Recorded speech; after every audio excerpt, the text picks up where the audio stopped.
How many of you feel the whole problem in my life is I do not know what I want? God, 90% of the hall. Remaining 10% do not even know whether they want.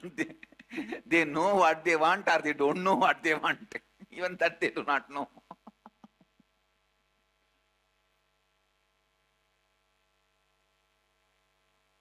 I tell you, identity crisis is always one of the biggest problem of human beings. Identity crisis, don't know what we want in the life. Don't know what we are doing in the life. If you don't know what you want in the life, you are just waiting to die. Be very clear. You are not living. You are waiting to die.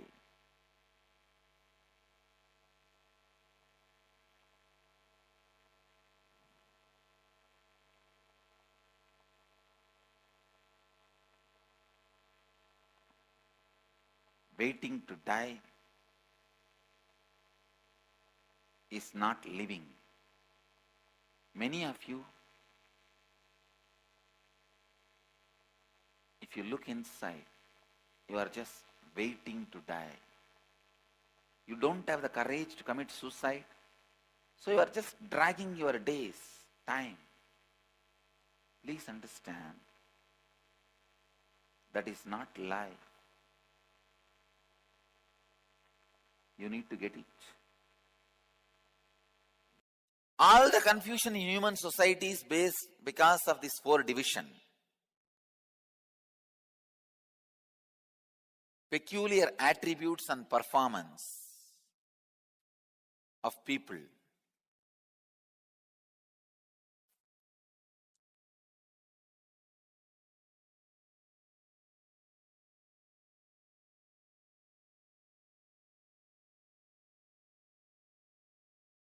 There are some people who always choose money as the end of life, goal of life, as a ultimate security. There are some people who choose power as the goal of life. There are some people who choose spiritual strength as goal of life. There are some people who choose confusion as the goal of life. There are different types, kinds of people who choose different things as goal of life.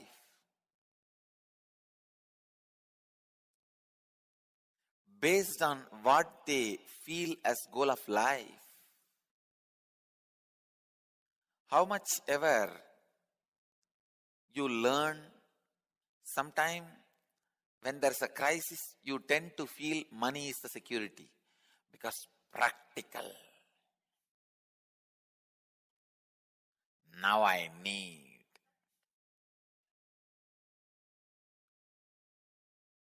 How much ever you learn the lesson, you miss it. It is not going to be the security. Finally, you neither get the money nor have the master. When you give up,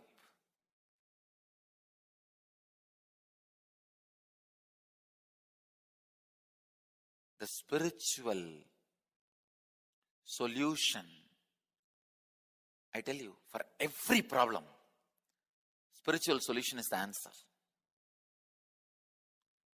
Coming to terms with the reality. There is no shortcut. Be very clear. When reality hits you, do not take shelter under money or power or confusion.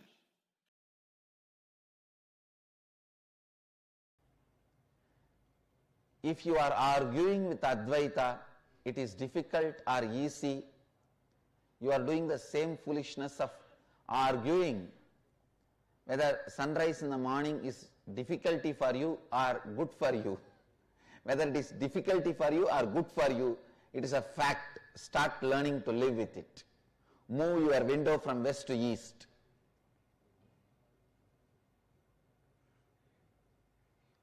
So, stop arguing whether Advaita is good for you or bad for you.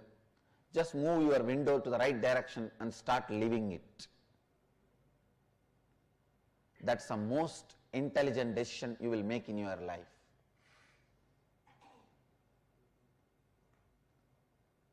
By cherishing enmity, you will make yourself weak and make your enemy strong.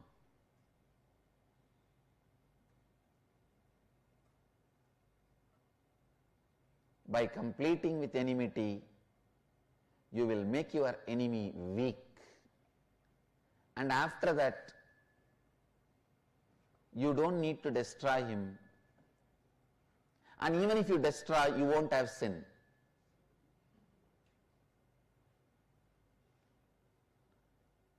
You may not even need, because he will die by his own powerlessness. Even if you want to destroy him, you may not need weapon. Understand, the space of Advaita is the best strategy planner, whatever situation you are in. The space of Advaita can be the best war strategy, political strategy, business strategy, economic strategy, health strategy, and the strategy for productivity, highest possible life. Understand? Don't believe completing with your violence will make you weak. If you believe completing with your violence will make you weak, you are wrong. Krishna lived in the space of completion. He was always powerful. As a single man, he finished what he wants to finish.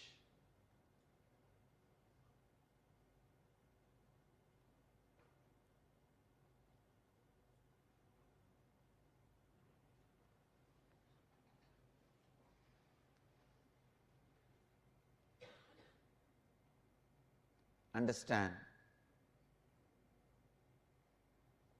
the moment you allow enmity, the first thing will happen is you will be split to pieces. You yourself will not be sure about you. The confusion is the curse from violence. Confusion is the first side effect you will experience from the violence.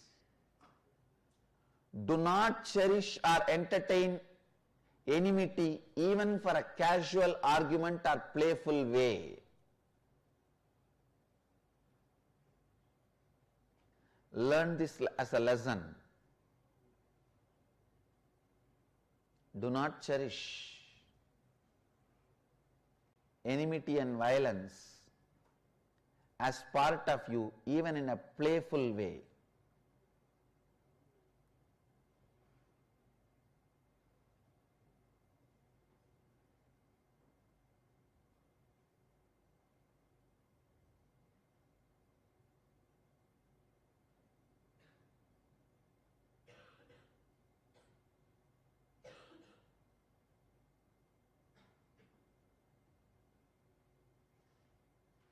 The space of Advaita,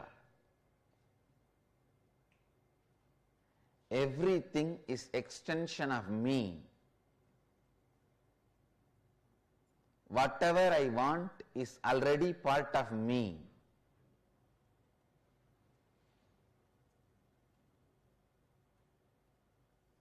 Is Kalpataru.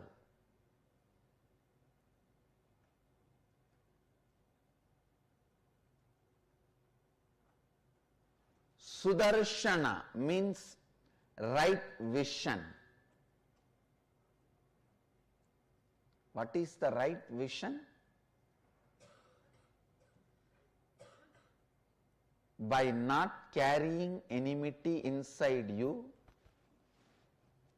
making your enemy weak. That is what is power of Krishna. Sudarshana Chakra is right vision, is his strength.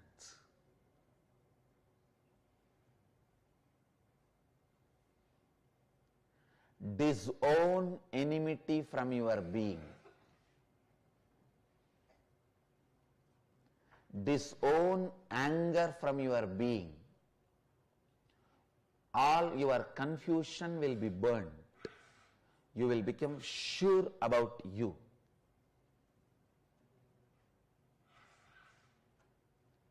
You will become sure about you.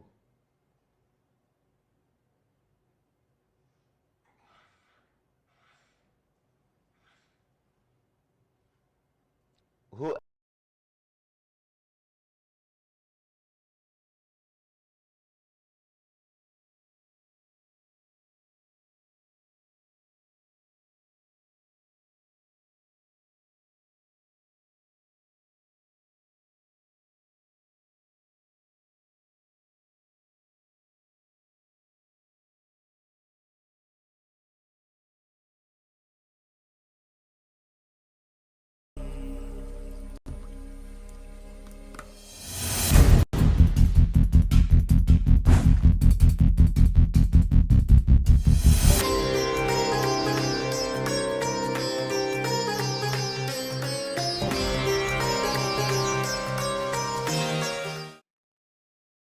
do not take shelter under money or power or confusion.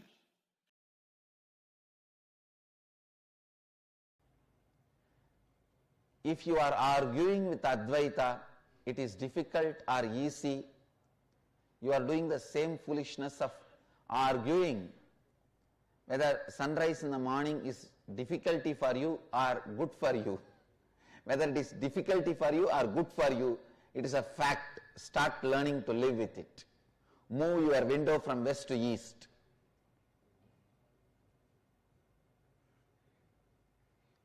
So, stop arguing whether Advaita is good for you or bad for you. Just move your window to the right direction and start living it. That's the most intelligent decision you will make in your life.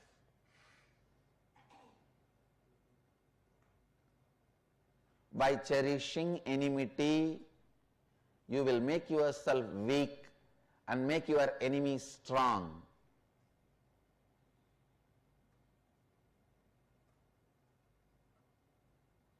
By completing with enmity, you will make your enemy weak. And after that, you don't need to destroy him. And even if you destroy, you won't have sin.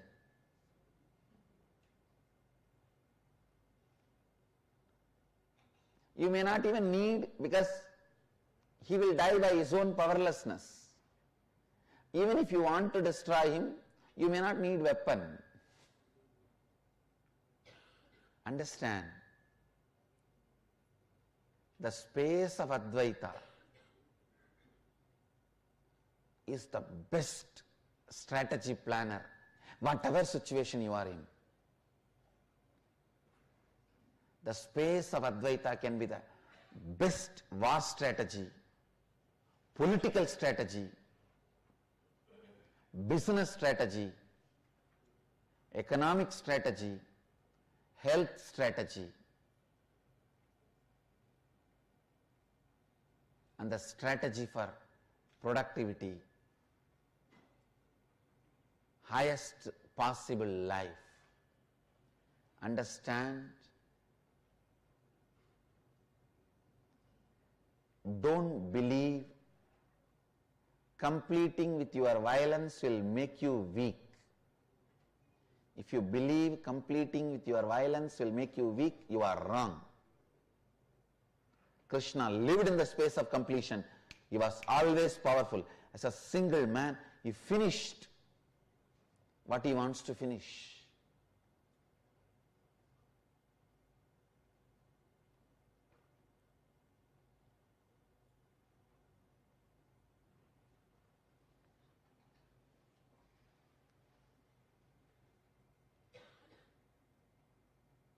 Understand? The moment you allow enmity, the first thing will happen is you will be split to pieces. You yourself will not be sure about you. The confusion is the curse from violence. Confusion is the first side effect you will experience from the violence. Do not cherish or entertain enmity even for a casual argument or playful way. Learn this as a lesson. Do not cherish enmity and violence as part of you, even in a playful way.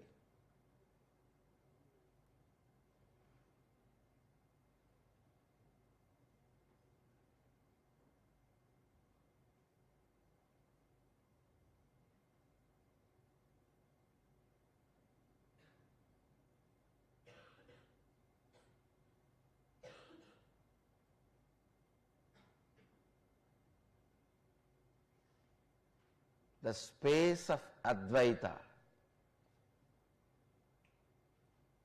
Everything is extension of me. Whatever I want is already part of me.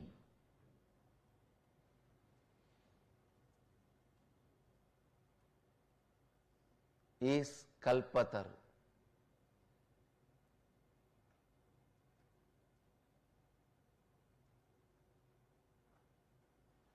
Sudarshana means right vision. What is the right vision? By not carrying enmity inside you, making your enemy weak. That is what is power of Krishna. Sudarshana Chakra is right vision, is his strength.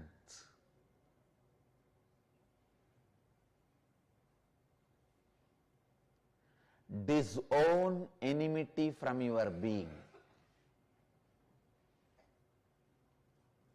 Disown anger from your being. All your confusion will be burnt. You will become sure about you.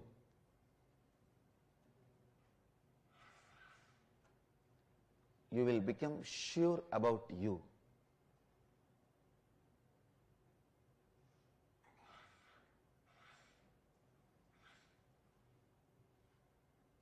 Whoever lives in the space of Advaita, even when you are directly facing your own death, is liberated. The moment you fall into Dvandva, your life is gone. You are gone, your life is gone. Whole thing is waste. Whether you are fighting with a disease, fighting with a pattern, fighting with poverty, fighting with disturbed relationships, fighting with terrorists,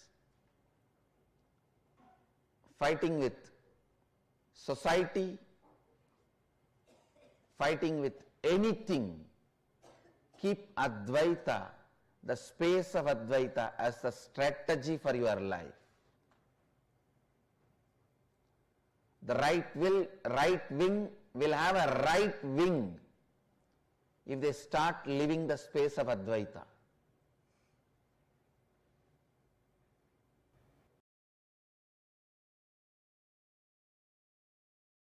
Ability to face a crisis, ability to manage a crisis, ability to manage a new situation, ability to manage a change in the situation, all this is lost. All this is lost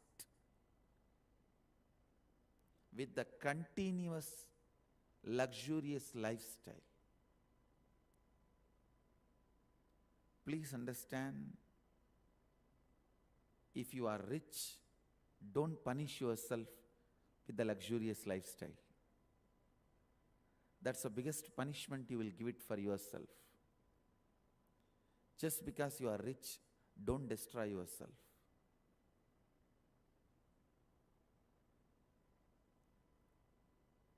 Even your muscle memory and biomemory, once they are accustomed to luxurious lifestyle, lose the ability to reinvent themselves, lose the ability to be active, alive, lose the ability to do the crisis management, lose the ability to expand. I have seen some of the most successful, big, rich men, they keep their personal life away from the wealth they have. They have not punished themselves with a luxurious lifestyle. Please understand, I have seen some of the richest people of the world in very close quarters. I tell you from my experience, people who have not punished themselves with their wealth, people who have not punished themselves with their wealth and luxurious lifestyle, only they are able to continue to keep their spontaneity, crisis management abilities, and creativity alive. Only their muscle memory and biomemory is active to live, run the life, expand the kingdom they have built. If you want to destroy somebody, somehow make them addicted to luxurious lifestyle. After that, you don't need to do anything. They will destroy themselves. Somehow make the luxurious lifestyle glamorous for them. That's the best way you will get rid of your enemies. Any fellow who is caught in the mental setup of the luxurious lifestyle, I tell you, don't be afraid of him. He will be destroyed. He will destroy himself. Don't be afraid of him. I wanted to remind this one truth today. How your identity collapses when you get out of this aparigraha lifestyle. In Agamas, Mahadeva speaks highly about this aparigraha lifestyle. The context of aparigraha, the reason to live with minimal things, is to keep you alive, active, to keep your muscle memory and biomemory brilliant, bright. See, the luxurious lifestyle makes you insensitive. Above all, makes you life negative. It just makes you life negative. It destroys your metabolism. It destroys your ability to enjoy. Finally, it destroys your very approach towards life. I tell you, luxurious fellows are the most frustrated people on the planet Earth. Much of the problem of the developed countries is not depression, frustration. Is one of the biggest problem the developed countries are facing, because they have not understood with their own wealth they are torturing themselves. Having wealth is not wrong, but torturing yourself with the luxurious lifestyle is wrong. Don't punish yourself with the luxurious lifestyle. it's a old way of living. It is not cool. It's not modern. It's not fashionable. Living luxurious lifestyle like kings and queens is the old stupid way of living. Luxury kills you while you are alive. Luxury makes you insensitive and puts you in identity crisis. Luxury is the source of your strong SDHD. Continuous luxurious lifestyle creates deep self-doubt, self-hatred, self-denial in you. Not only you develop SDHD, you develop SSDHD, means strong SDHD, is SSDHD. Have wealth, I'm not saying don't have wealth, but because you have wealth, you don't need to abuse yourself with luxurious lifestyle. You don't have to abuse yourself with a luxurious lifestyle. Remain as simple as possible so that you have the freedom to reinvent yourself.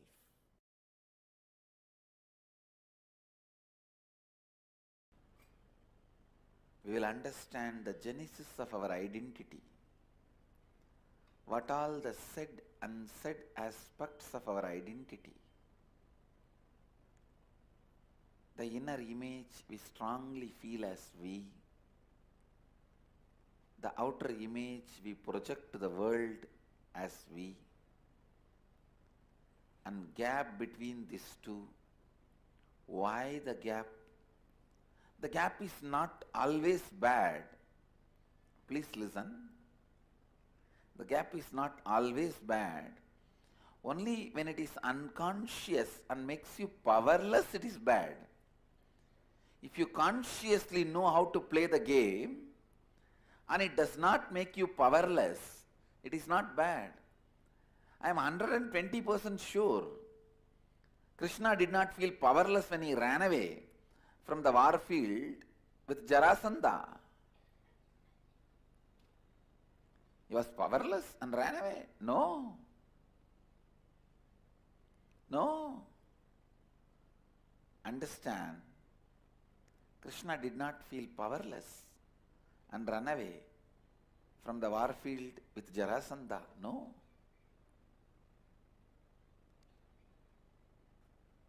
If you know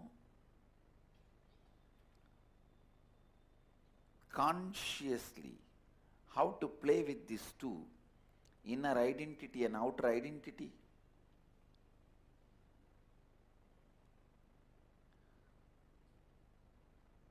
and it does not put you in powerlessness, gap is not wrong. Not once or twice, so many times Krishna ran away from Jarasandha. There is a temple in Gujarat called Rankichor, means who ran away from the war. So understand, then do you mean to say he felt powerless so he ran away? No. No. He is the most juiciest incarnation.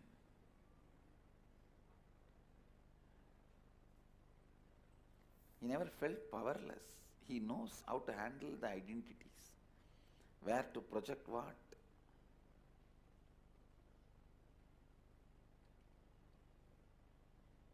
So understand, the exact inner identity, outer identity, and the gap between the inner identity and the outer identity.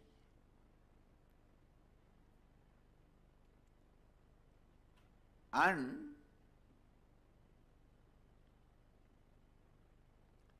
what you want others to experience, feel about you, and what you feel about others. There is always a big gap between these two. You want everyone to feel about you as a loving, caring, trusting, blissful, joyful person. But you believe, you think about everybody as crooked, cunning, cheats, bunch of thieves. Now you need to know the gap between your inner identity and outer identity. That gap is neither good nor bad. Same way, the gap between what you want others to feel about you and what you feel about others. This gap also is neither good nor bad.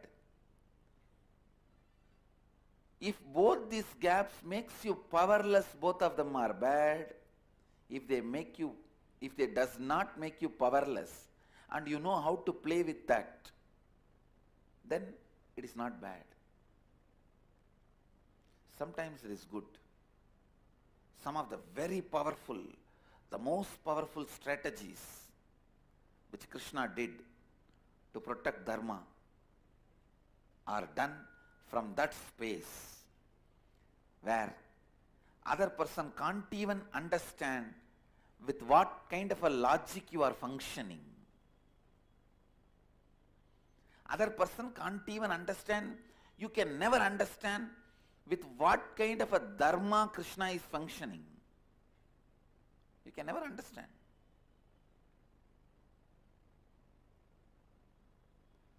But he is the most dharmic being.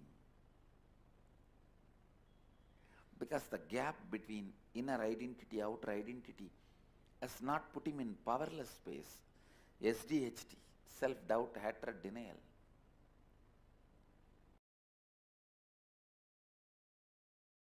Ability to renounce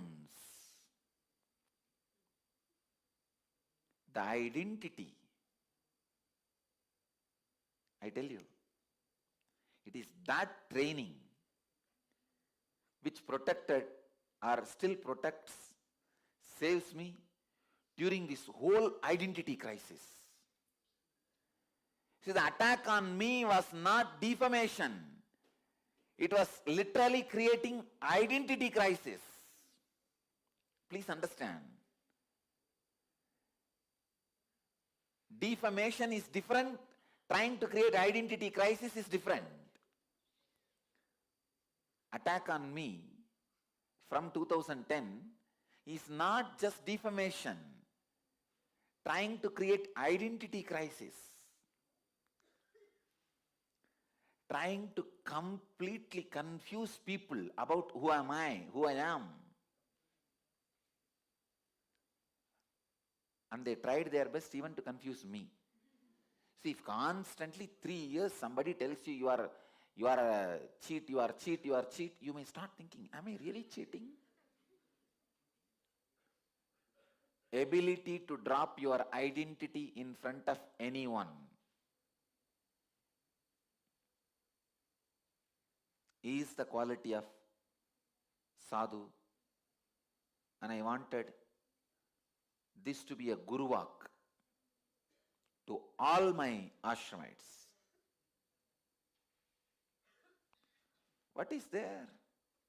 You think all the abuse I am going through, I am worthy of it? It is excess being done on me. But that is the way life is. That is the way humanity is. That is because you did not become enlightened few thousand years before and serve the humanity. I am struggling all alone.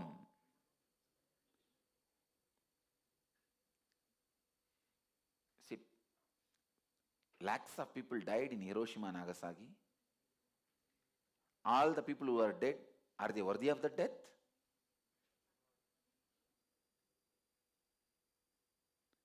The ability to drop the identity is Jivan Mukti. I tell you one more secret. As long as you have certain identity, you will always feel society is adharmic towards you. It is a basic secret.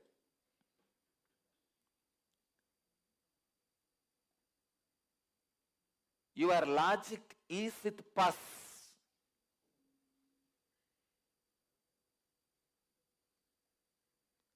It sees only from your side, never from the other side.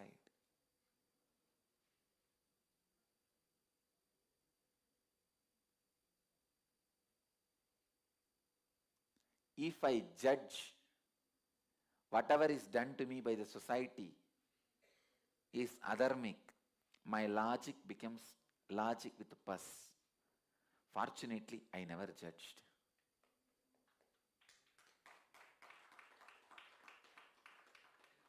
Society is not a group of people. Please understand.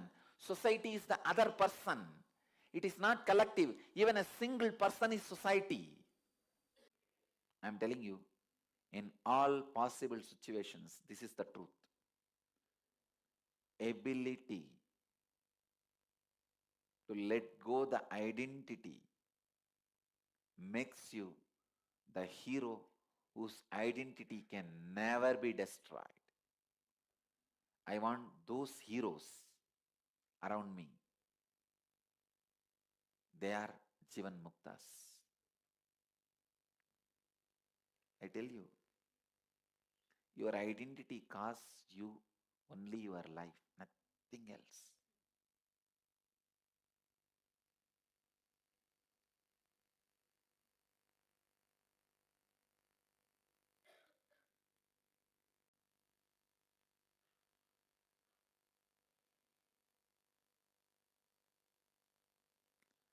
If I am supporting your ego and identity, you are doomed. If I am not touching your ego and identity, you are in waiting list. If I am hitting at it straight, you are blessed.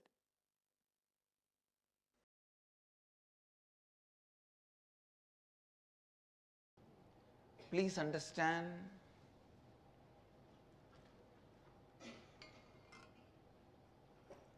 when people ask, why should we have the space of Advaita in everyday living, the whole question seems to be stupid.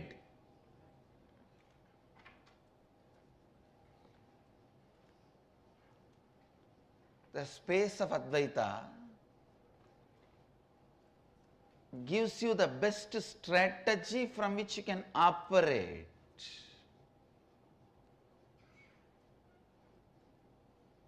You want to continue to live in lies, spread lies.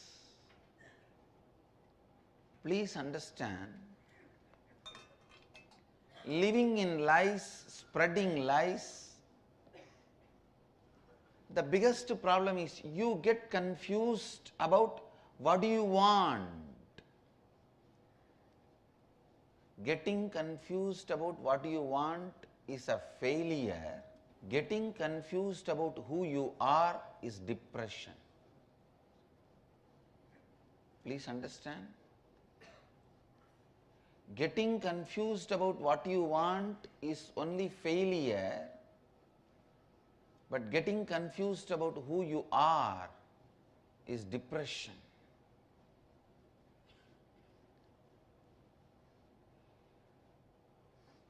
Even if you allow the failure, don't allow depression. Even the word depression is too small. Getting confused about who you are and not being sure about who you are, the identity crisis.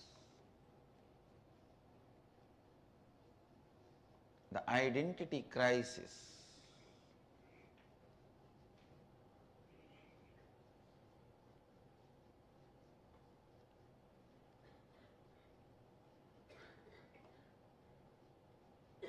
Please understand, the identity crisis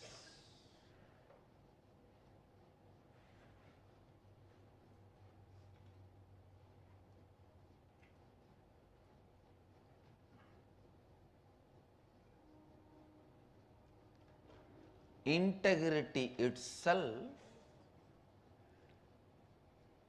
is a principle which solves the identity crisis for you.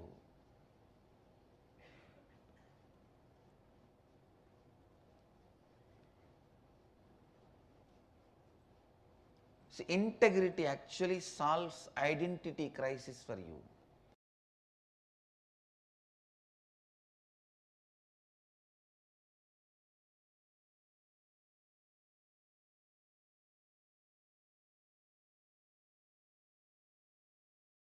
A bit in.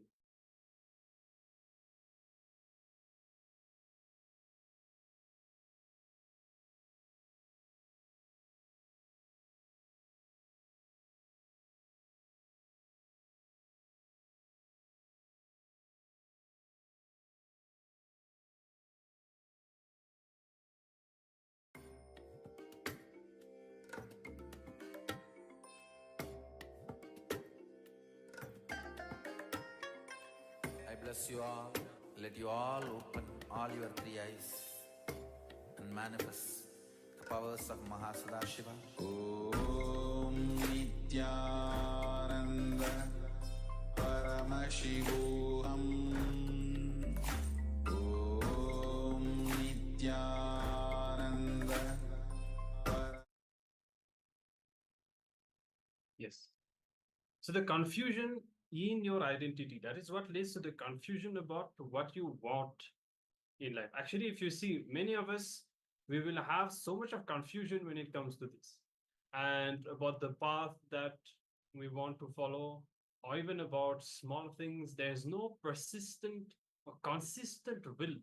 You see, like how Swamiji, how even a few years before, he will have detailed the whole vision that he has about the future, about his life, about KAILASA and all of this. And any change or any addition always complements this vision. But most of us don't have that kind of a clarity. It's all about short term, contradicting, and confused desires and intentions. Swamiji also mentioned, he gave an example of Bhagavan Shri Krishna, that having an integrated inner image is most important. Once you have aligned all your four images, your inner image, your outer image, the other's image, and the life image, once all these four are integrated, you will be able to play with life as you want. Because even if even when Bhagwan Krishna was running away from the battlefield, it was not that he was powerless. He knew he is Parandhama, he is the all powerful, but still he played it as a Leela. So now we'll be getting into a small internalization exercise where we'll be doing manana, will be that Swamiji has revealed to us. Yes. So you see, when you have that identity crisis, as Swamiji was explaining, the way it manifests is we will be continuously making limiting statements about ourselves, about what we can manifest. And finally, that is one of the confusion, because on one side you have a desire, you know that you really want to do something, but you make these statements that you cannot do it, you cannot achieve it, you cannot have it. So the first step in the exercise will be to identify and write down the top 10, just to give a number, of limiting reality statements that you make about yourself related to any aspect of your life. So it could be that, oh, I am always unlucky, I am not good looking, I am not good at doing that, I'm not good at doing this. Many of us have that. We feel that, okay, I'm good at doing this, but I'm not good at doing that. This is not for me. I am not that kind of person. I cannot do this. So, like that, because of the confused identity that we have, we make these limiting reality statements. And finally, we make them into reality just because we chose to use that word. So find them out and write them down, and then you'll be identifying. So you'll be doing the same thing about the people close to you in your life, or the relationships that you have. For example, people don't listen to me, they don't understand, they don't care about me, whatever it is. The limiting reality statements you make about the people around you. And then you describe how you respond and complete, how you behave in general when you face these realities. Understand what is the pattern, understand how, what is the behavior that you have. And here, this is where you also want to complete. Okay. Now, only 3 steps written in the assignment will be showing on the screen.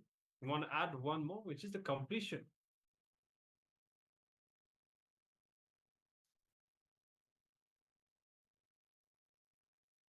Where you declare what is the powerful reality statements that you want to make.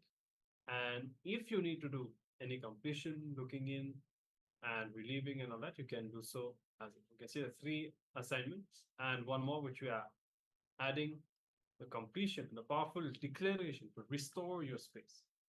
Okay. So hope that is clear. We can all start to pen down and cut off.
So understand how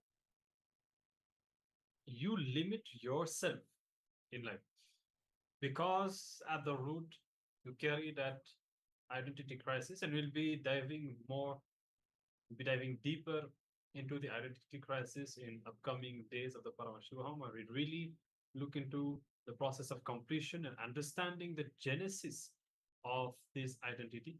But here, at least, you understand the power of the statements that you make, and how, when you are in confusion and not being able to manifest your reality, or for whatever reason whatsoever, you make negative statements about your potential, and whatever limitation, whatever situation you are facing in your life now is the byproduct of these statements.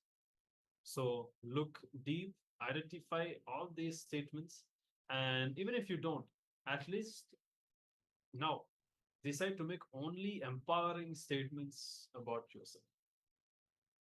So with this, you'll now be entering into another round of the power manifestation. And third eye solution, once again, have a question or problem ready for the power manifestation. As you note down your question, let us now invoke the presence of Swamiji. See, every time we manifest a power, and every time we get into the space of manifesting a power, it is celebrating Swamiji, it is manifesting Swamiji through us. So, always when you're manifesting the power, maintain the sanctity of the place around you. It is something very precious, important, and sacred for all of us. It is Swamiji's presence that we are celebrating while we are manifesting the power. So, if possible, you can sit in a cross-legged position, in a proper yogic position, a cross-legged position on the ground. If you're not comfortable, then you can always choose to sit on a chair. So, being seated comfortably in a stable posture without being restless,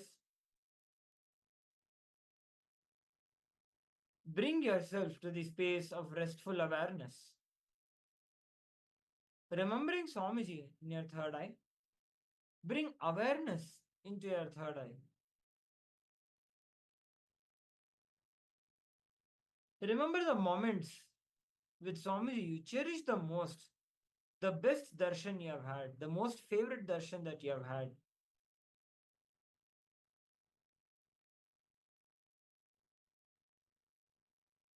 Remembering Swamiji in your inner space intensely,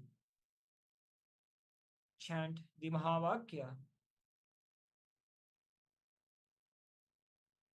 Om Nithyananda Paramashivoham. Om Nithyananda Paramashivoham. Om Nithyananda Paramashivoham. Continue chanting the Mahavakya intensely.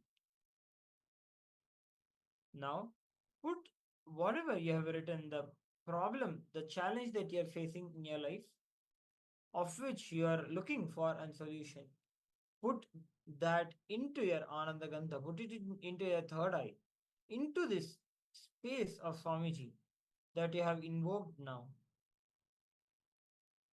You will see that Swamiji will reveal a powerful solution, the customized solution for each one of you. Let us now begin with the power manifestation.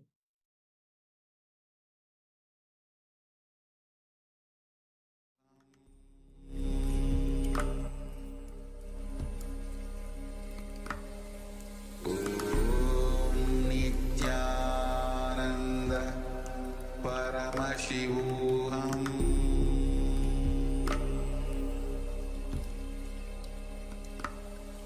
Om Nithyananda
Paramashivoham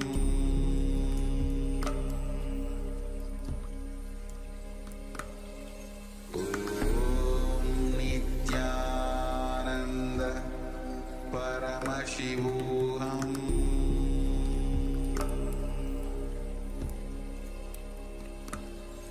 Om Nithyananda Paramashivoham Paramashivoham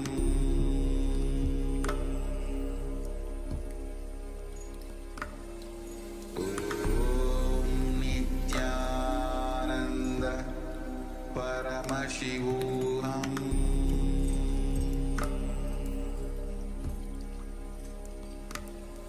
Om Nithyananda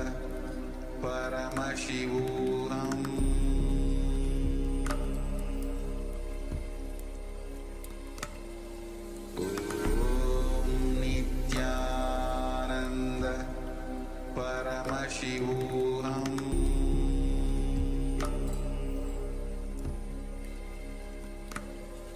Om Nithyananda Paramashivoham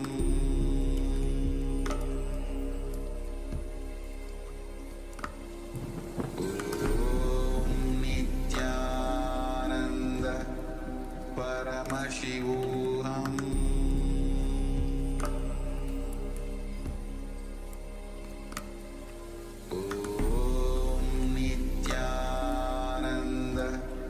Paramashivoham Om Nithyananda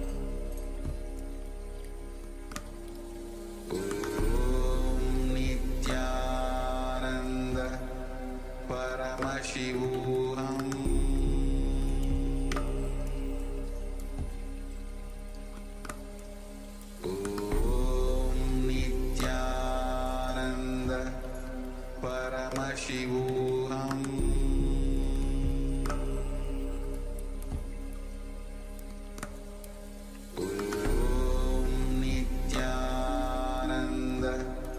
Paramashivoham Paramashivoham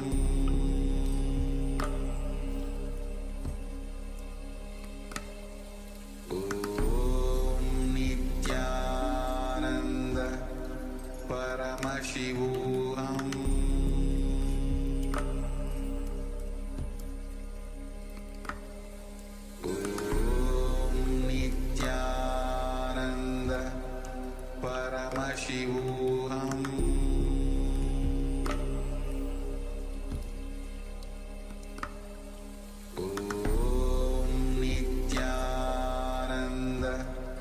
Paramashivoham Om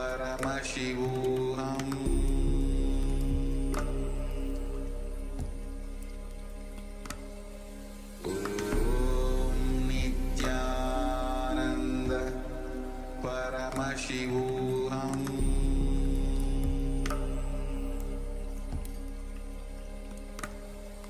Om Nithyananda Paramashivoham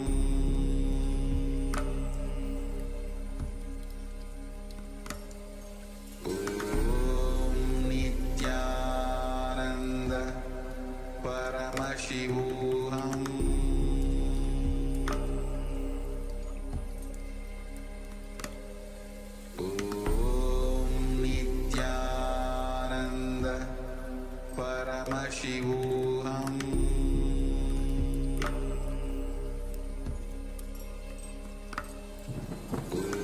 Om Nithyananda Paramashivoham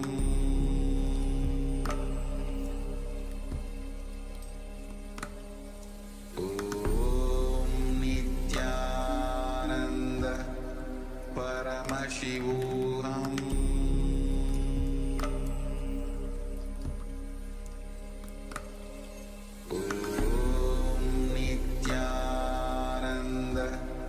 Paramashivoham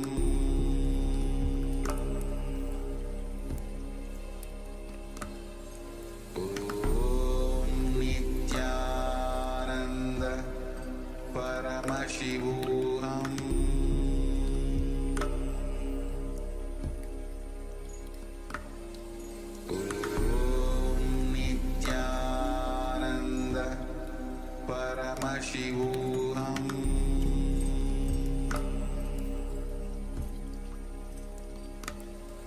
Om Nithyananda Paramashivoham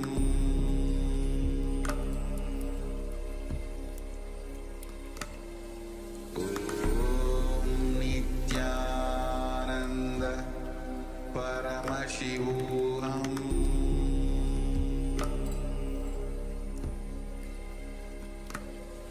Om Nithyananda Paramashivoham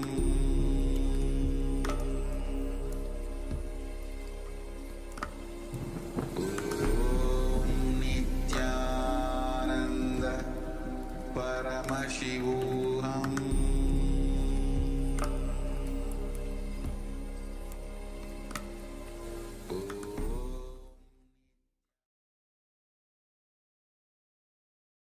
All right.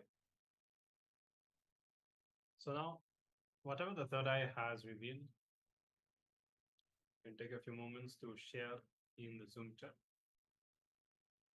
and reflect on the answer or the solution as well. So we'll give a few moments for all of you to share.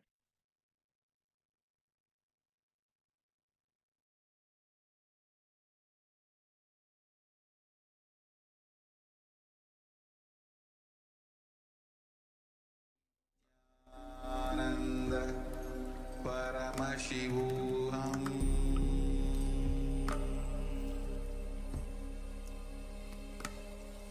Om Nithyananda Paramashivoham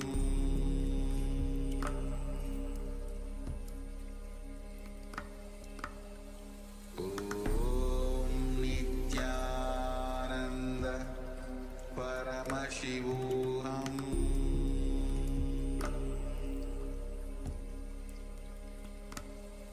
Om Nithyananda Paramashivoham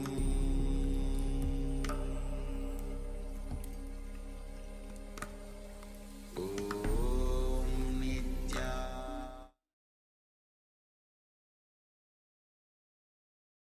All right. So we'll be moving on now, and we'll be entering into the final session, which is on how the universe is a reflection of our minds.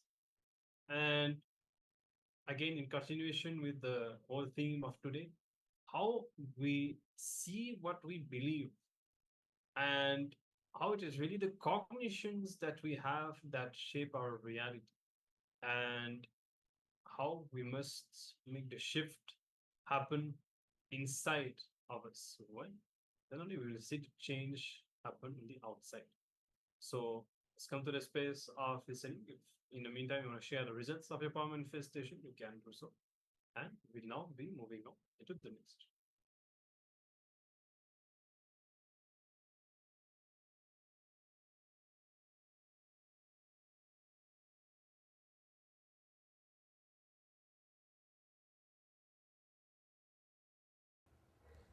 Understand, that is the source from which constantly you are fed the idea that you are not complete, you are not full, you are not as you are supposed to be, and you are not total. These ideas are taught to you so that you will be constantly made to run, to create bigger and bigger infrastructures. Beautiful definition of Kshetra. Kshetra means the cities developed by the Vedic masters.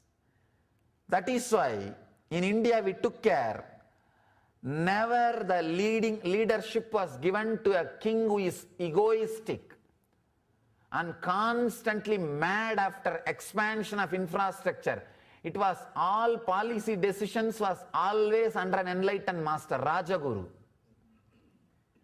All policy decisions was under Rajaguru, enlightened master, because he knows how to plan and he was constantly taking care. Only the fulfillment was expressing.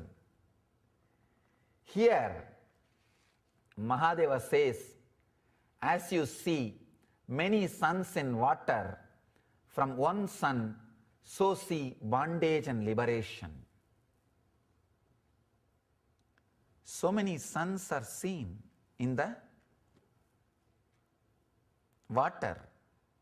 When you look at the root, you will see only one sun.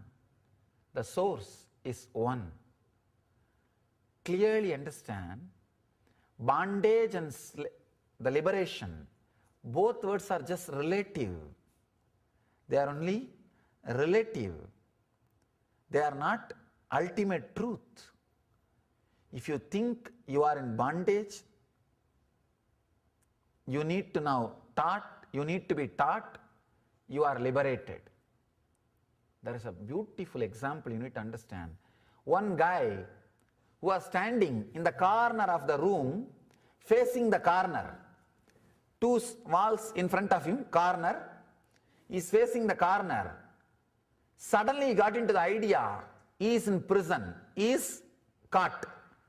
He is hitting this wall, he is hitting that wall, I am bound, I am in prison, save me, God save me, oh Guru save me, oh this save me, oh that save me, release me, liberate me. Master, all he does is, from the behind, shouts, fool, turn. The moment he turns, suddenly he realizes, third side there was no wall. Third side, there was no wall. And he tries to escape. He tries to run. God, I am free, let me run and escape. Master says, fool, relax. You have never been in bondage. Why are you trying to escape? Run. Look around. Then he realizes, not only third side there was no wall, there was no gate anywhere. It was just two small walls meeting in one corner. He himself voluntarily went and started fighting with that walls. Neither the walls bound him, nor they invited him. He went and started fighting with the walls and started thinking, believing he is bound. He is in bondage. Understand, bondage and liberation are relative. They are only two words, relative words. There are so many beautiful truths, revelations can happen in you when this idea awakens the non-mechanical parts of your brain. Understand one more important example. I always love to tell this story, this example. You are always afraid of unclutching or remembering that you are liberated. You wanted a clear mental setup so that your moral standard and life standard, internal and external lives will be same, smooth, as you think, what you think as order. No.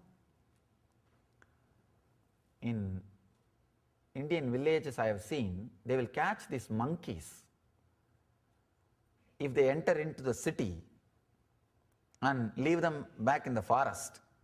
They have to catch them without poisoning them. So they will keep a small pipe inside which their hands can go. They will keep that pipe, and the other side they will keep a small sweet. This monkey will put the hand in the pipe and catch that sweet. After it catches the sweet, it will try to take the hands out, it will not come out. It will try its best to take the hand out. This fool does not understand, if he lets go the sweet, hands will come out. He will not let go the sweet. He will not leave the sweet. He will be holding on to that sweet or that item, the fruit, and he will be trying to take the hand out. Just because of his own closed hands, he will not be able to take his hands out of the net. And this fellow will be playing and pushing and pulling like this for hours. And that guy who put the net, the hunter, will slowly come and catch the monkey and put in the cage and take it away. We don't understand. Just if you leave the hand, your hands can just come out, come off. There is nobody who is binding. There is nobody who is putting you in bondage. Another one important story, wonderful story. I've seen in Indian forests, hunters catching birds. They'll catch the birds. There will be one small stick hanging in a rope. The stick will be very balanced, just like this, equal, this side and that side, the same weight and length the stick will be. Like, there will be rope like this tied and the stick will be hanging. When birds come, they'll try to sit one side. The moment they sit one side, suddenly the stick will become topsy-turvy, upside down, because of one side weight. It will become just upside down. It will just become topsy-turvy. Understand, the moment the stick has become upside down, the bird which is holding will completely get imbalanced and shaken. Now this guy starts thinking, if I leave, I'll fall and break my head and die. If I let go the stick now, I'll fall and break my head and die. He will be just hanging, trying to flutter his wings, trying to shake, trying to move, trying to bring that stick to balance, trying to straighten that stick. No. Here Mahadeva says, continuously use this as a key. Understand, this is a very small key. Every step, remember, objects and desires, fear, worry, all the samskaras, just like how all of them are in my inner space, they are all there in everybody's inner space. Understand, this clarity can illuminate your whole life. Just it can awaken your whole life. Because every time when you are handling somebody, understand, if you are in that position, what all will be inside you, that everything is there in that person. Try to fulfill. Understand, whenever your wife brings a problem to you, never think she is asking for solution, she is asking for attention. If you try to give solution, you are in trouble. No, you are in trouble. She knows much better solutions. All she wants is you need to listen that problem completely and act as if you do not know the solution. She will tell the solution. Then you have to, yes. See, this is the right solution. You are very intelligent. Do this, you will never be a failure. Truth. All they want is that you should be there saying that I do not know the solution. Then suddenly you will see they are coming up with a solution. Understand, the problem there is they are operating from anahata. If you are trying to operate from anya, anahata is the chakra asking attention.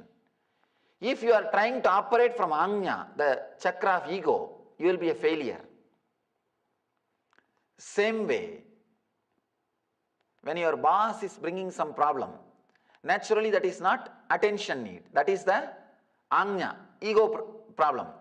You should give the solution, but act as if he himself brought the solution. With wife, you should never give the solution, just give attention. With boss, you should give the solution without hurting their ego. Because it is a question of anya, the problem from anya. Same way, if the problem is from swadhisthana, means out of fear, naturally you need to handle it with a lot more care and healing. There neither attention need will work, nor working with ego will work. Just see from which energy center they are acting. and respond from the same energy center. Put yourself in the same energy center and see. Accept that desires and things exist in you. As it exists in you, it exists in others also. Never think, never start judging, guessing, or trying to interpret. It will be different. It will be some way different. Understand exactly it is as it is in you and handle it. You will see in so many places, suddenly you will have deep compassion. You will open up deeply. When your being opens up, it radiates so much of healing energy. So much of trust is created. So much of understanding is created. The real communion starts happening. The real communion starts happening. I tell you, even when you read the enlightened masters' life stories or the teachings, use this technique. Sit with it, and with every incident, see, try to analyze their mental setup was also, at least before enlightenment. After enlightenment, you won't be able to analyze. It will be too much. It will be extraordinary. Your logic will not be able to relate. Before enlightenment, whatever has happened in their life, put yourself in the position. The same desires and object and fear, whatever you have in you, was there in them. How they responded. See how you are responding. Suddenly you will see the life which they lived is possible for you. The life which they lived, with that you will start feeling connected. You will see it is possible to open up. It is possible to grow. It is possible to expand. Unless you understand and accept desires, objects, everything exists in others the same way it exists in you, you will not be able to connect, relate with people or enlightened beings or the truth.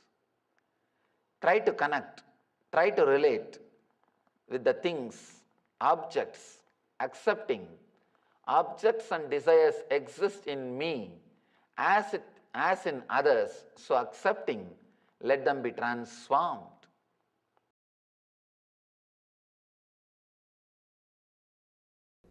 If you stay inside your boundary, you will be in the present moment. You can see in your life, morning when you come out of your bed and start brushing your teeth, you are already in the office. Your mind is thinking about the office. When you are sitting in the office, your mind is thinking about evening beach. When you are in the beach or the place, your mind is thinking about the temple lecture. When you are here, now your mind is thinking about when the Swami will end, I can go to the house and relax. When you are in the house, when tomorrow morning will come, we can go to the office. If you are here, one thing is sure, your mind is not here. You don't stay inside your boundary. Your bodies are not your homes, your lodges. You put the luggage and go around for sightseeing. They are not your homes. That is why you don't feel homely inside your body. Understand? Your bodies are not your homes. As on now, they are lodges. You put your luggage and they are there. You just go around. That is why sometimes guests come and, nobody is there, empty. Why not let me also leave? Ghosts. People come and ask me, how people get possessed by ghosts. If you are not staying in your boundary, because it is empty, somebody will come for renting. Somebody else will feel, why not me have a little space? After all, nobody is living there. If you are living inside your boundary, no possibility for possessiveness, being possessed by anything, any spirits or ghosts or anything. or even the split personality. People ask me now, next $1 million question, is there ghost Swamiji? Don't bother whether it is there or not. The problem which comes in the name of being possessed happens when you don't stay inside your boundary. If you just sit in the bathtub, this level water, neck level, and feel the boundary, and just sit inside your body, feel you are sitting inside your skin. The skin is your boundary. You are not going anywhere else. Just observe what is going on inside the body. Do you have any small pain anywhere? It's like just doing small, simple overhauling or taking accounts. All the bones are there in their place. Or you are able to feel all the parts of the body. Just once in a while, it's like accounts. You don't need to do it like a big meditation technique. Just 10-20 minutes. Sit with your body, with your boundary. See, you spend at least 1 hour every day maintaining your body, taking bath or giving food or decorating it, at least 1 hour. That 1 hour just be inside your boundary, you will become enlightened. You don't need to do anything else. People come and ask me, Swamiji, give some meditation technique for busy people. I am too busy in my life, busy without business. In Tamil there is a proverb, dog can't stand in one place but it doesn't have anything to do. It may not have anything to do, but it can't stand in one place. So we are busy, but with no business. People come and ask me, give me some technique for busy people. I am too busy, I can't do meditation. I tell them, do you eat? Yes. Do you take bath? Yes. Do you brush your teeth? Yes. Totally per day, how many hours or how much of time you spend on your body? At least 1 hour. Brushing, taking bath, washing yourself and eating. At least 1 hour. All put together 1 hour. That 1 hour decide, you will be inside your boundary. That 1 hour, when you brush your teeth, you will feel only what is happening in that area. When you are taking bath, you will feel only what is happening all over your body by the water. When the water is being showered on you, just feel what is happening. You will not think about your accounts. You will not think about shouting your subordinate. You will not think about your boss. Just be inside the boundary. When you eat, just enjoy that 1 hour every day. Just be with your body. Nothing else is required. You will be integrated. You will not have split personality. Split personality happens to you just because you don't stay inside your boundary. You don't stay inside your boundary. Here, all these techniques will work. They will be very powerful on you if you integrate yourself, because unless you integrate yourself, you will not even know in which sense you are established too much. As on now, understand, sometime you may think, people come and tell me, Swamiji, I am too much caught with my tongue. I eat like anything. But if I see their energy, they are caught with their lust. It is not tongue. Suppression of lust turns as a craving for food. They are not directly connected to their tongue. They are connected to their lust. But when they don't feel satisfied, when they are not satisfied, then they start eating.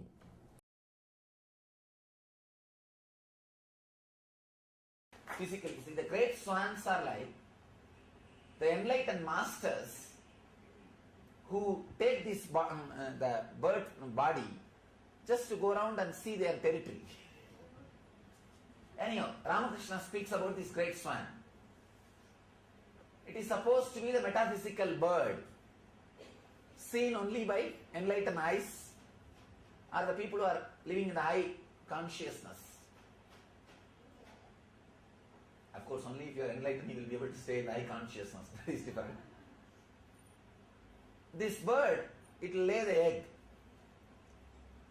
In 40% distance itself, it will hatch. 60% distance, it will grow wings. Before touching the ground, by 90% distance, it will just take off and fly back. It will never touch the ground. It will never touch the planet Earth.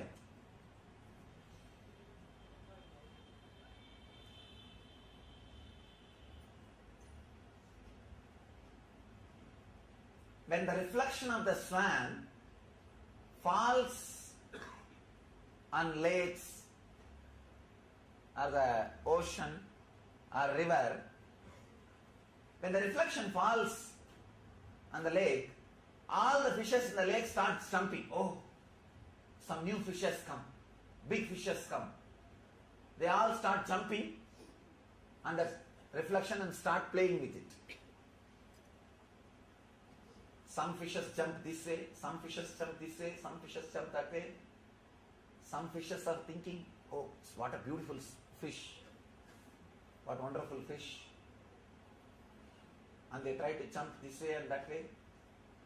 Some fishes start calling other fishes, hey, come quickly and come and see this fish. Beautiful fish, big fish, pretty fish, whatever you want to call. Some fishes will start even putting fence. Hey, only we can go near this fish quickly. You guys have to come? Yes. And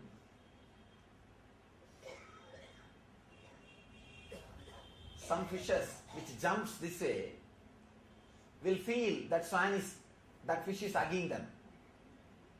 They will go and write the reminiscence. Oh, this fish is so great, so loving, radiating compassion, amazing love and compassion. Some fishes which will jump this way, they will feel as if that swan is kicking them out. That reflection is kicking them out. No. This fish is arrogant. This is not so loving as this fellow told me. In books I read it was very loving and compassionate, and I went there, but the reflection was shouting. It is not as compassionate as these fellows say. Some fishes will go out and write, no. It is not. It is very arrogant, condescending, and whatever they feel like. Those fishes feel like. There are some intelligent fishes which will think, no, this does not seem to be a fish. Seems to be something else. Those fishes are called devotees. Very few intelligent fishes which sees, no, it is not even something else. It is just a reflection of something, and they will look up and see the swan flying. They are disciples. Understand? There are fishes which jumps this way and feels that reflection is hugging them, loving, caring, compassionate, go out and write reminiscences. One level.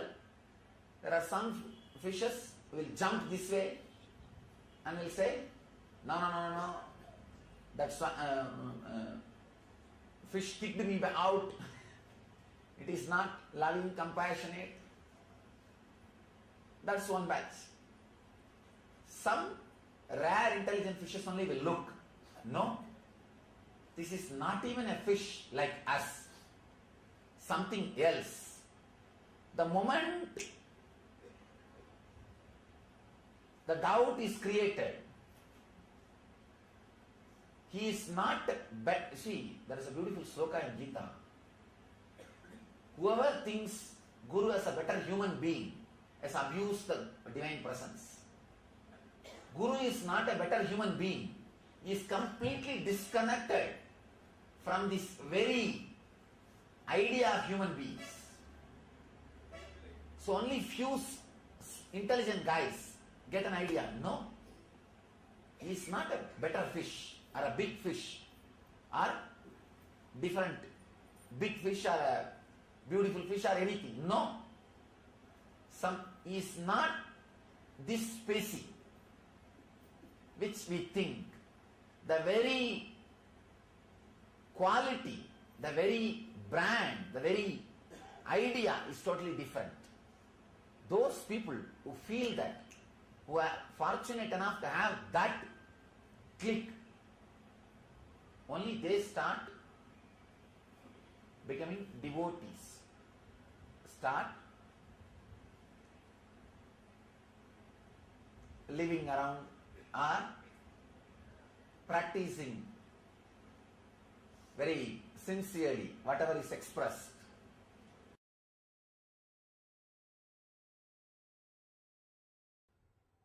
See, constantly we carry a subtle kind of uneasiness. We carry a subtle kind of uneasiness. For example, if you are sitting in a car and the person who is driving is a rash driver, you know he's a rash driver and his history says at least few accidents in a year. Will you be able to sleep? And especially, you know that he sleeps on wheel and you are driving late night. And I'll never sit with one or two of my disciples. I'll tell them, no, I don't want to sit with you because as on now, I want to do little mission work. You can't sleep, you can't relax. Even if you try to relax, any small break, you will just get up. You will carry a kind of unease feeling with you constantly. Same way, when you are living the life also, you carry that uneasiness. Knowledge means healing yourself, dropping that unease feeling.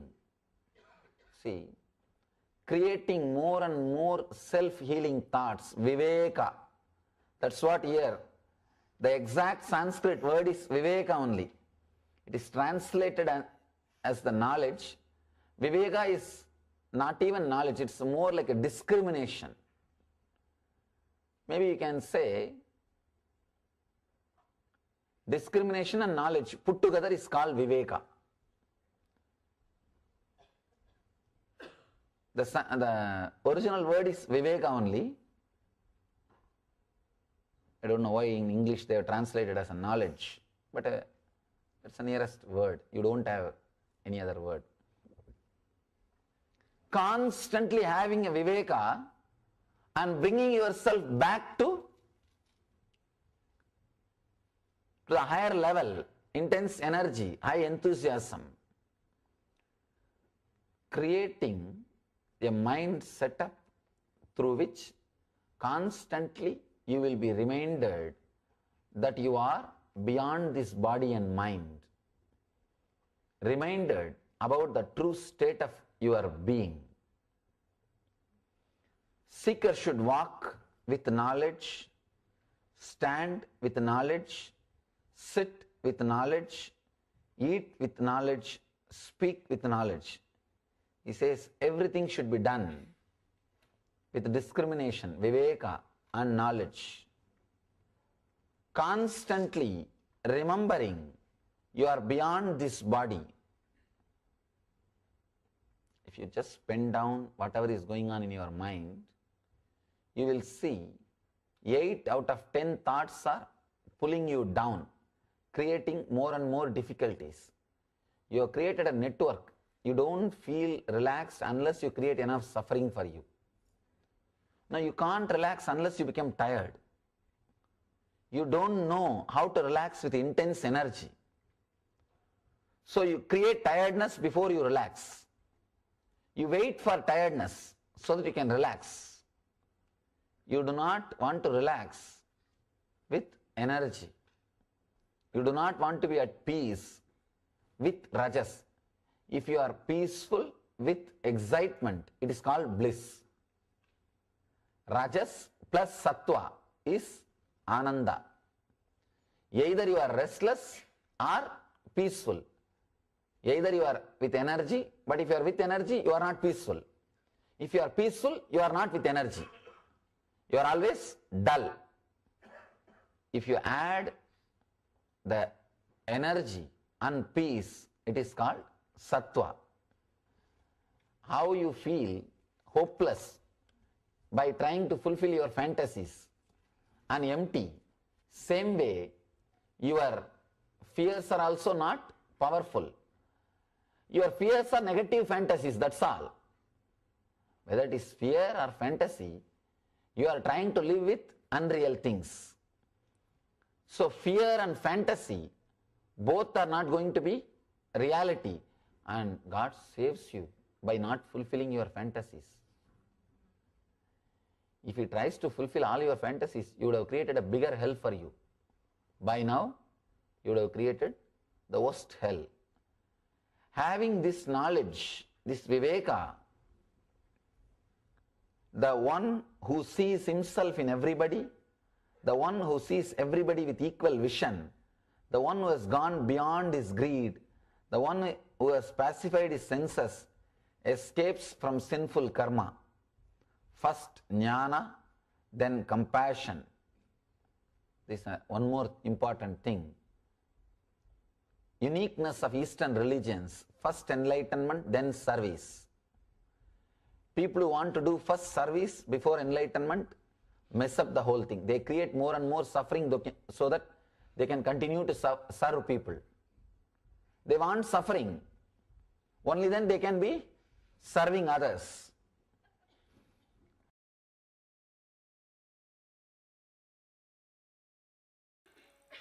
Completion is complete when you can come down to the plains and remain complete.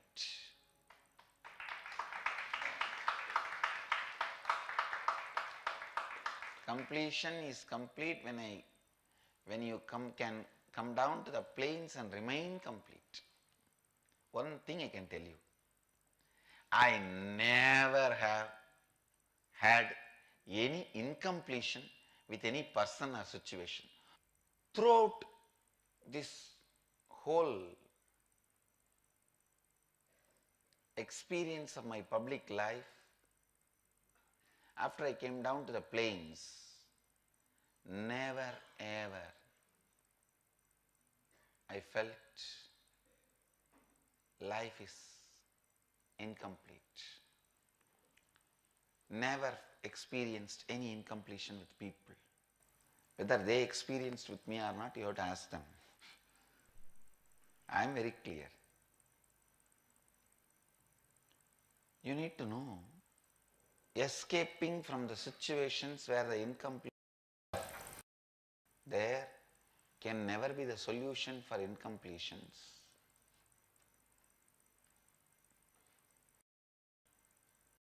That will become one more pattern of incompletion. Whenever you see a conflict, just take off. Whenever you see a conflict, the taking off becomes a pattern. Completion with others is a spiritual quality, that's all. It is necessary for enlightenment. Unfortunately, we always got the idea, if you have incompletion with others, run away to the higher planes where less people are there. No, that is not a solution. That is not a solution.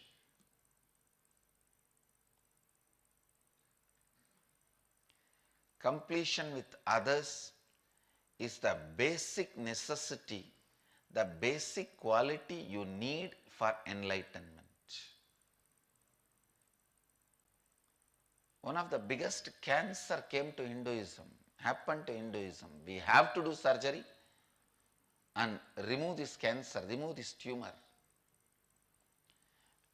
Don't go on be foolishly believing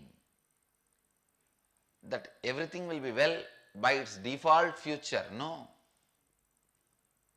What has happened by default future? From Gandhar, we have been reduced to Kashmir.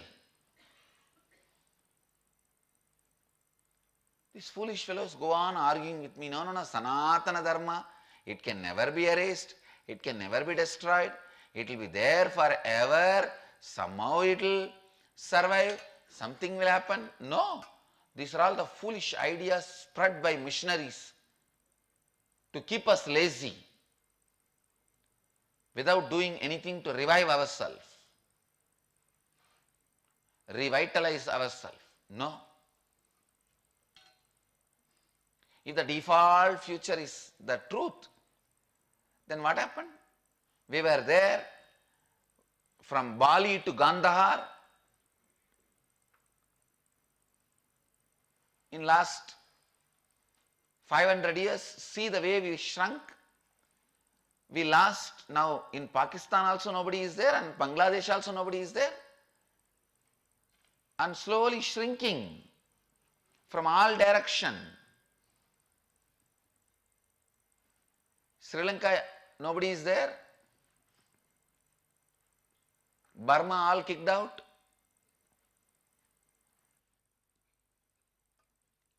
The only way you can revive, the only way you can cure the cancer came to Sanatana Dharma is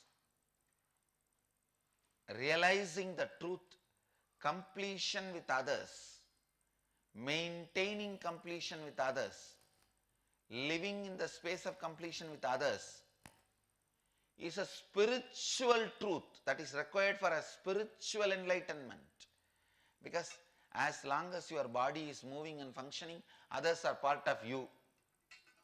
You are part of them. If you are not ready to be in the space of completion with others, you can't be completion with yourself.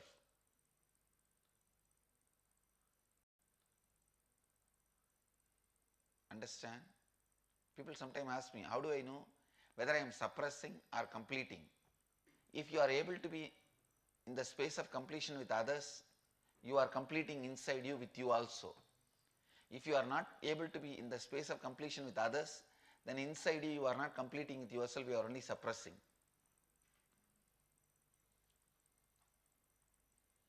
So the scale to find whether you are completing or suppressing, completing or brooding over, completing or waiting for a chance to take revenge. I have seen many people. In the name of completion, now I am completing, but I am not going to keep quiet. I will wait for time. When my time comes, I will tell you what to do. I will do what needs to be done. Completion with others is a spiritual practice. Completion with yourself is like Mahadeva. Completion with others is like Devi. Devi is required for the life to happen. That is why in all our temples, I have put Devi along with Mahadeva. I have not put Devi as a separate deity. Understand? Completion with others is the basic truth required for enlightenment. Maybe even completion with yourself can be put in the back burner, but not the completion with others. If possible, both should be in the front burner, but the way the gas prices are going, you may not be able to do it. At least put the completion with others as the front burner.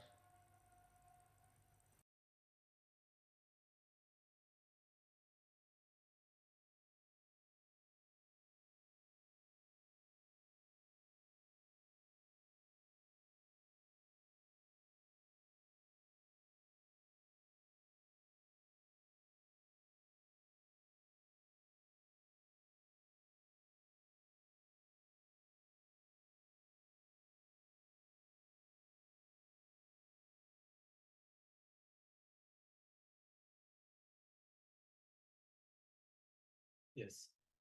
So many different understandings that Swamiji has given. Towards the end, Swamiji was explaining about the completion with others, and see others as are a reflection of you. And as Swamiji was saying, many times we think that we can just be with ourselves, do the completion inside, and that it is enough. But no, we have to do the completion with others, because only when the completion with others happen, all those dimensions of yourself will come to completion. Just sitting with yourself is not sufficient. And as Swamiji was saying, even we are run away to the higher planes. Means what? Means turning towards the spirituality and kind of wanting to leave things behind. But that's not the way to work. You have to work on yourself. You have to raise yourself, yes, but that has to reflect in that same environment also. So that's an important understanding that you can keep in mind. And one more thing, as Swamiji was saying, see the body, the physical body that you have, it is the vehicle through which you experience the universe, the world, the reality. So it's not, you don't experience just from the mind, from an intellectual aspect. Even this whole understanding that we are getting today of the reality is not just intellectual.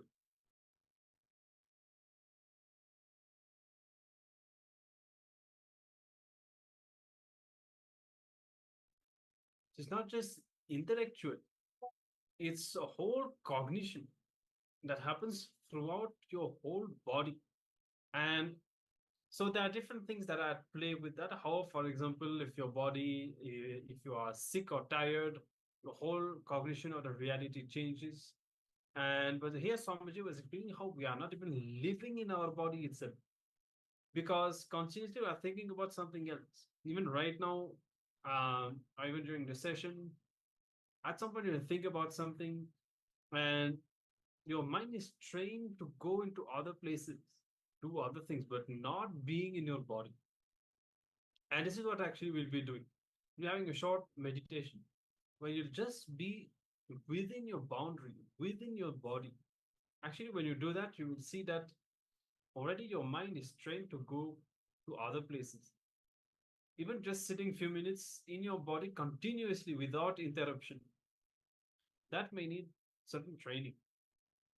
So let's do that for a few minutes. Just sit wherever you are and comfortably. You can keep your eyes closed or open. Just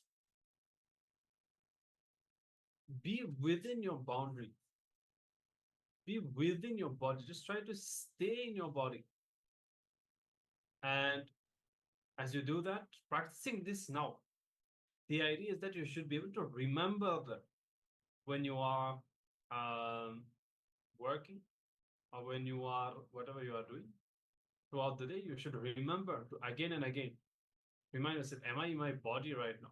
Let me just be within my boundary, because only then you will experience the reality. And as I was saying, you'll be in the present moment. Only when you are in your boundary, you will be in the present moment. And then only, of course, you can experience the reality as it is in front of you, not based on the incompletions from the past. So let's do that. Sit comfortably, be within your boundary, within your body.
So you can open your eyes now. And with this, we have come to the end of today's sessions. In reality, understanding what is the true reality. And always remember, whatever impossibility you perceive, whatever causes suffering in you, can never be the reality. Because as Swamiji says, the reality is always synonymous with liberation, freedom, empowerment. And in fact, whenever some conclusion makes you feel powerless, whenever you have an idea about yourself that makes you feel depressed, powerless, or puts you into suffering, remember it cannot be the reality. So question that, do not entertain that. Immediately decide to drop it and question and think. So what is the reality? What's the powerful cognition I should be having? It's a very important understanding. If you can catch yourself, if you can be aware, whenever you come to powerless cognitions or powerless reality statements about yourself, you will never fall for it anymore. And you also have confidence about the powerful affirmations that you make. See, sometimes you use your will, your conscious will, to make a declaration about yourself, about your potential, what you want to manifest in your life. And you feel inspired, you feel empowered. And then you are in reality or moving towards closer to the ultimate reality. So, with this understanding, we'll be now concluding for the day. We hope that today's sessions were insightful and that they lead you to question what you think as reality, guiding you towards experiencing Paramashivoham. And we look forward to seeing you again tomorrow. Of course, as usual, make sure to be there for the Nithyananda Yoga at the start of the day and to experience powerful Dvitiya Vinyasa Karma sequence. With this, we'll be now concluding with the Purnamatra. Thank you all for having been there today throughout today's sessions with all of us. And let's now join our hands in the Atmanjali Mudra and offer our gratitude to Swamiji. Om Purnamadah Purnamidam Purnat Purnamudachyate Purnasya Purnamadaya Purnamevavashishyate Om Shanti Shanti Shanti Hari Om Tat Sat Sarvam Bhagavat Shri Nithyananda Paramashivopadukarpanamastu Om Nithyanandam. Thank you all. Nithyananda.